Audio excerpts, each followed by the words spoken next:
આવું બધું નાના છોકરાને વધારે પડતું આવડે એટલા માટે છે ને આવું શીખવવામાં આવે છે. જો આમાં શું કીધું છે,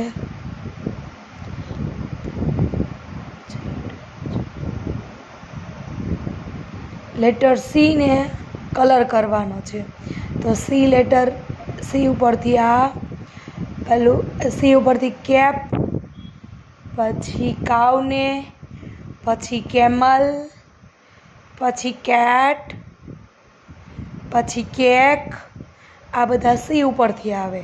તો નાના છોકરાને આવું બધું શીખવે તો ફટાફટ આવડી જાય. એટલા માટે અત્યારનો જે ક્રેઝ છે ને ઇંગ્લિશ મીડિયમનો, એ ઇંગ્લિશ મીડિયમ આમ તો સારું છે એક બાબતે, કારણ કે આમ જોવા જઈએ ને તો ઇંગ્લિશ મીડિયમમાં બાળકને વધારે પડતું સરસ રીતે આવડી જાય અને હોશિયાર બી થઈ શકે. અને ગુજરાતી તો આપણે બોલીએ જ છીએ, એટલા માટે ગુજરાતી તો આવડવાનું જ છે, પણ સાથે સાથે ઇંગ્લિશ બી આવડે.